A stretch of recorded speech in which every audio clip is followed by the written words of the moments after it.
ఎలుక తోలు తెచ్చి ఏడాది ఉతికిన నలుపు నలిపే గాని తెలుపు కాదురా వినరా సుమతి. ఇదేంట్రా వీడు సుమతి శతకం చెప్తున్నాడురా అనుకోవచ్చు. ప్రతిదానికి ఒక సందర్భం ఉంటదిగా. ఇంకేముంది, ఆర్కే రోజా ఎప్పటిలాగానే భజన కార్యక్రమం స్టార్ట్ చేసింది. సో ముందు చెప్పిన సామెత ఎందుకు చెప్పని మీకు అర్థమై ఉంటది. అయితే ఆర్కే రోజా పెద్ద పెద్ద కేకలేస్తూ కూటమి ప్రభుత్వాన్ని ఎలా భయపెడుతుందో ఒకసారి మీరే చూడండి. అండ్ ఈ రోజు మీకు హెచ్చరిస్తున్నాం, హెచ్చరించు. పిల్లల జీవితాలతో చెలగాట మాడే విధంగా గనక మీరు ఇలాగే ముందుకు వెళ్ళి ఫీజు రియంబర్స్మెంట్ బకాయిలు కానీ విద్యా దీవెన వసతి దీవెన బకాయిలు చెల్లించకపోతే మీకు డెడ్ లైన్ 5వ తేదీ, ఫిబ్రవరి 5వ తేదీ లోపల చెల్లించకపోతే వైఎస్ఆర్ కాంగ్రెస్ పార్టీ నాయకులు కార్యకర్తలు విద్యార్థుల తల్లిదండ్రులతో ఫీజు పోరు చేసి మీ మెడలు వంచి అండగా నిలబడతామని కూడా ఈ సందర్భంగా తెలియజేసుకుంటున్నాం. విన్నారు కదా, మెడలు వంచి మీ ఏంటో మేము చూపిస్తాం అంటూ పెద్ద పెద్ద వార్నింగ్లు ఇచ్చేస్తుంది సార్. జడిసిపోదాం సార్, జడిసిపోయి ఎక్కడ దాక్కుందాం సార్. అమ్మో 5వ తారీఖు వచ్చేస్తుంది. చంద్రబాబు నాయుడు గారు, నారా లోకేష్ గారు, పవన్ కళ్యాణ్ గారు అందరం చోట ఎక్కడన్నా మంచి సేఫ్ సైడ్ ప్లేస్ లో దాక్కుండా బెస్ట్ ఏమో. పెద్ద పెద్ద వార్నింగ్లు సార్ ఇవి, మామూలు చిన్న చిన్న వార్నింగ్లు కాదు, పెద్ద వార్నింగ్ ఇది. అమ్మ రోజా గారు, కనీసం మీరు చదువుకున్నారా? విద్యా సంవత్సరం స్టార్ట్ అయిన దగ్గర నుంచి ఎండ్ అయ్యే వరకు ఫీజ్ రియంబర్స్మెంట్ ఎప్పుడైనా రిలీజ్ చేయొచ్చు. ఈ మాత్రం లాజిక్ తెలియకుండా ఇలాంటి చిన్న లాజిక్ మిస్ అయిపోతే ఎలాగా? ప్రెస్ మీట్లు పెట్టడం కాదు, నువ్వు మాట్లాడిన పాయింట్లో మేము క్వశ్చన్ రేజ్ చేస్తున్నాం కదా. ఫీజ్ రియంబర్స్మెంట్ ఒకవేళ విద్యా సంవత్సరం దాటితే నువ్వు అప్పుడు క్వశ్చన్ చేయి. ఇక్కడ విద్యా సంవత్సరం అనేది ఇంకా దాటలేదు కదా, ఏప్రిల్ నాటికి ఎండింగ్ అవుద్ది. కనీసం ఈ చిన్న లాజిక్ కూడా తెలియకుండా నువ్వు ఎలా ప్రెస్ మీట్ పెడుతున్నావమ్మా? ఎందుకు వచ్చింది? భజన కార్యక్రమాలు చేయడం కాదు ఏంటి, మొత్తం అందరినీ ఎంటేసుకుని వచ్చేస్తావా? వచ్చి ఎక్కడికి వెళ్తావు? ముందు నువ్వు జగన్మోహన్ రెడ్డి దగ్గరికి వెళ్ళాలి. నువ్వు జగన్మోహన్ రెడ్డిని ప్రశ్నించడానికి నీకు అంత ధైర్యం సరిపోదు కదా. ఎందుకంటే జగన్మోహన్ రెడ్డి భజన చేసుకునే నీవు గత 5 సంవత్సరాలు జగన్మోహన్ రెడ్డి మీ యొక్క అందరు కలిసి చేసినటువంటి అప్పుల ఊబి ఎంతో తెలుసా? సుమారు 14 లక్షల కోట్ల రూపాయలు. ఇది అసెంబ్లీ సాక్షిగా చంద్రబాబు నాయుడికి రివీల్ చేస్తే కనీసం అసెంబ్లీ గేట్ కూడా దగ్గరికి వెళ్లకుండా కనీసం అసెంబ్లీలో మాట్లాడడం కూడా అంగీకరించినటువంటి జగన్మోహన్ రెడ్డిని ప్రశ్నించెళ్ళి 14 లక్షల కోట్ల రూపాయలు అప్పులు చేసావని చెప్పి చంద్రబాబు నాయుడు చెప్తున్నాడు. నువ్వు ఎందుకు అసెంబ్లీకి వెళ్ళలేకపోయావు? ఈ రోజు ప్రజలందరూ మళ్ళీ ఏలెత్తు చూపుతా ఉన్నారు అని చెప్పి నువ్వు జగన్మోహన్ రెడ్డి ప్రశ్నించు. ఈ రోజు ఆంధ్ర రాష్ట్రంలో ప్రతి పథకాలు అవలంబించడం కోసం కూటమి ప్రభుత్వం చేసినటువంటి ఒక పని ఒకసారి చూడండి. పథకాలు ఎందుకు లేట్ అవుతా ఉన్నాయి? గతంలో జగన్మోహన్ రెడ్డి చేసిన అప్పులు ఊబిలోని కూరుకుపోవడం వల్ల ఆంధ్ర రాష్ట్రాన్ని ఆర్థిక సంక్షోభంలో నెట్టినటువంటి జగన్మోహన్ రెడ్డిని ప్రశ్నించడం మానేసి ఫీజు రియంబర్స్మెంట్ రావట్లేదు, తల్లికి వందనం రావట్లేదు, విద్యా దీవెన రావట్లేదు, వసతి దీవెన రావట్లేదు అని చెప్పి ఏం మాటలు. ఆ పైగా విద్యా సంవత్సరం ఎండ్ అయ్యే టైంకి ఆల్రెడీ నిన్న రీసెంట్గా మొన్న నారా లోకేష్ గారు మాట్లాడారు కదా ఈ అంశం గురించి.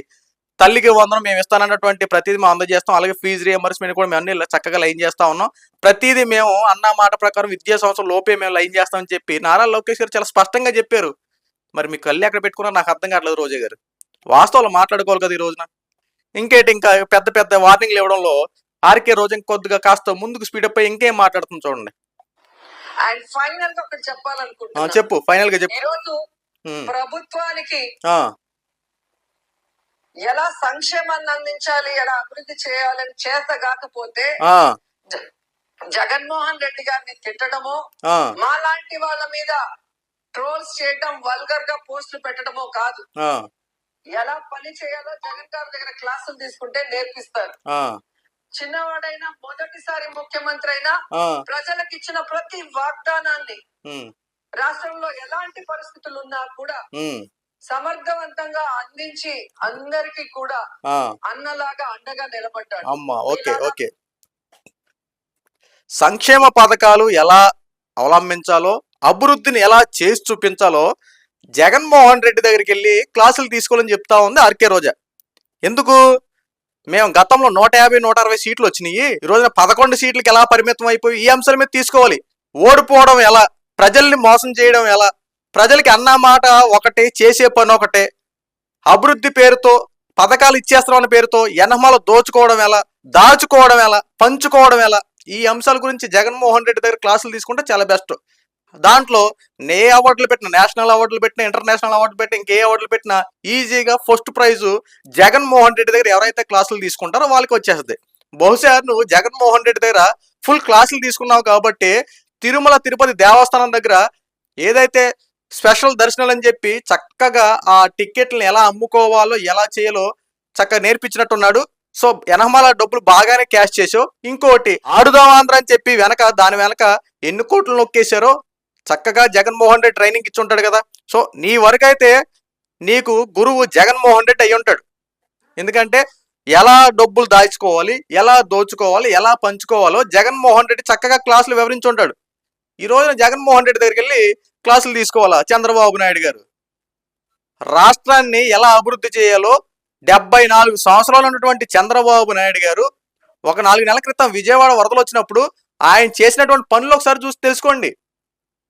వరదలు వచ్చినా ఏమైనా వచ్చినా జగన్మోహన్ రెడ్డి హెలికాప్టర్లు వెళ్తాడు కదా. ఈయన అలా కాదు కదా చంద్రబాబు నాయుడు గారు. ప్రజల్లో నిమగ్నమైపోయి ప్రజల్లో మనిషిలాగా ఎలా కష్టపడి ఒక శ్రామికుల్లాగా ఒక కార్మికుల్లాగా వాళ్ళతో పాటు కలిసి అనేక మందితో సహాయక చర్యల్లో పాల్గొన్నాడు. 74 సంవత్సరాలు ఉన్నటువంటి చంద్రబాబు నాయుడుతో జగన్నే పోల్చుతున్నావా? జగన్ దగ్గర క్లాసులు తీసుకోవాలా? అభివృద్ధి ఎలా చేయాలి, సంక్షేమ పథకాలు ఎలా ఇవ్వాలో ఏముంది? అప్పులు తెచ్చేసి ఇవ్వాలనుకుంటే చంద్రబాబు నాయుడు దీనికన్నా ఎక్కువ ఎన్నికోళ్ళు.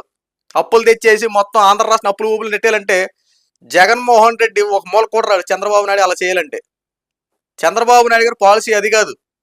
చంద్రబాబు నాయుడు గారి పాలసీ ఆంధ్ర రాష్ట్రాన్ని అభివృద్ధి చేయాలి, సంపద సృష్టించాలి, మన రూపాయిని మనమే సృష్టించుకోవాలి, మన రూపాయిని మనమే ఖర్చు పెట్టుకోవాలి, మనం ట్యాక్స్లు మన ప్రభుత్వానికే కట్టాలి, ఇతర వాళ్ళకి కట్టడం కాదు. మీకు ఒక చిన్న ఉదాహరణ చెప్తా. పెట్రోల్ ఉంది కదా, పెట్రోల్ మనకి విదేశాల నుంచి వేరే చోట నుండి వస్తుంది. ఇక్కడికి వచ్చేపాటికి అక్కడ ట్యాక్స్, మనకి ట్యాక్స్, మళ్ళీ మనకి ఆంధ్ర రాష్ట్రంలో వచ్చినప్పుడు ఇక్కడ ట్యాక్స్, మళ్ళీ ఎక్కడికి వచ్చిన తర్వాత పెట్రోల్ బంకులు వాళ్ళు వేసుకునే ట్యాక్స్లు, ఇలాంటి కలుపుకుంటే నీకు లీటరు 50 రూపాయలు దొరకాల్సిన లీటర్ ఈ రోజు 110, 120 రూపాయలు దొరుకుతుందంటే ఎంతమందికి ట్యాక్సులు కట్టుకుంటూ వెళ్తున్నాం? అదే ఇక్కడే ఇప్పుడు కొన్ని ఇక్కడ పెట్రోల్ ఏమో అంతగా మనకు దొరకదు కాబట్టి మామూలుగా ఇక్కడే దొరుకుతుంది అనుకో, ఇక్కడే అటువంటి సంబంధించినటువంటి ఇక్కడే మనం మిషన్లన్నీ ఏర్పాటు చేసి ఇక్కడే లైన్ చేసామనుకో, ఇప్పుడు చెప్పు ఆ ట్యాక్స్లు ఎవరికి కడతాం? డైరెక్ట్గా మనం త్రూ గవర్నమెంట్ కట్టుకుంటాం. 50 రూపాయలు దొరకని పెట్రోల్ 55 రూపాయలకి ఇంకా 5 రూపాయలు పెరుగుద్ది అంతే. 55 రూపాయలు దొరుకుద్ది. ఆ 5 రూపాయలు గవర్నమెంట్కి ట్యాక్స్ కడతాం. మరి ఇంకేంటి? ఇది కదా నువ్వు తెలుసుకోవాల్సిన లాజిక్లు. జగన్మోహన్ రెడ్డి దగ్గర నుంచి క్లాసులు నేర్చుకోవాలా? జగన్మోహన్ రెడ్డి క్లాసులు నేర్పితే ఎలా ఉంటుందో తెలుసా? విదేశాల్లోకి వెళ్ళి అక్కడ 1750 కోట్ల రూపాయలు లంచం తీసుకున్నాడు చూసావా? ఆ అంశాల గురించి క్లాసులు నేర్చుకోవచ్చు. రీసెంట్ గా అనేక అక్రమాస్తులు కూడగబెట్టినందుకు అరెస్ట్ అయ్యి ఇప్పుడు బెయిల్లో తిరుగుతున్నాడు కదా. బెయిల్ నుండి తప్పించుకొని ఎలా జీవించాలి, ఎలా తిరగాలి, 5 సంవత్సరాల వరకు మేము బెయిల్లో బయట తిరగాలంటే ఏమేం చేయాలంటే చెప్పి ఈ రకంగా క్లాసులు తీసుకోవచ్చు. కోడికత్తి డ్రామాలు ఆడడం, బాబాయ్ గొడ్ల పోటు, గులకరాయి డ్రామాలు ఆడడం, ఇలాంటి వాటిలో జగన్మోహన్ రెడ్డి మంచి విద్య కలిగినటువంటి వ్యక్తి కాబట్టి ఇలాంటి వాటి మీద డ్రామా ఇలాంటి వాటి మీద జగన్మోహన్ రెడ్డి దగ్గర క్లాసులు తీసుకోవచ్చు. అభివృద్ధి ఎలా చేయాలో, సంక్షేమ పథకాలు ఎలా అవలంబించాలో, అభివృద్ధిని ఎలా చేయాలో, సంక్షేమ పథకాలు ఎలా అవలంబించాలో అవన్నీ చంద్రబాబు నాయుడు దగ్గర నేర్చుకోవాలి. నువ్వు పొరపాటున అటుమాట అటుమాట చెప్పేశావు. సో ఇప్పటికైనా రోజా, ఇప్పటికీ నువ్వు చాలా ఎక్కువ మాట్లాడుతా ఉన్నావు. ఖచ్చితంగా కూటమి ప్రభుత్వం నీ మీద సివియర్ యాక్షన్ తీసుకోవాల్సిందే. ఎందుకంటే గతంలో నువ్వు చేసినటువంటి ప్రతి అవినీతి పనులు వెలికి తీయాలి. అంతేకాకుండా నోరు ఉంది కదా అని చెప్పి మన ఇష్టానుసారంగా ఎదుటి వాళ్ళ మీద తెలిసి తెలియకుండా ఏదైతే మనం మాట్లాడేస్తున్నామో ఈ అంశాల మీద ఖచ్చితంగా నిన్ను మీద ఎంక్వైరీ చేసి ఖచ్చితంగా అరెస్ట్ చేయాలి. Sir Chandrababu Naidu sir, Nara Lokesh sir, Pawan Kalyan sir, కాస్త రోజే గారి వైపు ఒకసారి చూడండి సార్. ఆవిడ నోటికి మాత్రం కళ్ళేమైపోతే రాష్ట్రంలో చాలా నష్టం వాటిల్లుతూ ఉంటది. ఎందుకంటే లేనిది ఉన్నట్టు ఉన్నది లేనట్టు క్రియేట్ చేయడంలో ఆర్కే రోజా స్పెషలిస్ట్. సో ఇప్పటికైనా సరే ఆర్కే రోజుని మీరు సరిగ్గా కంట్రోల్ చేయకపోతే రాబోయే రోజుల్లో కూటమి ప్రభుత్వం పెద్ద దెబ్బ పడే అవకాశం ఉంది. సో ఈ వీడియో మీకు నచ్చితే లైక్ చేయండి, షేర్ చేయండి. ఇలాంటి మరిన్ని అప్డేట్స్ కోసం మన ఛానల్ సబ్స్క్రైబ్ చేసుకోండి. Thank you.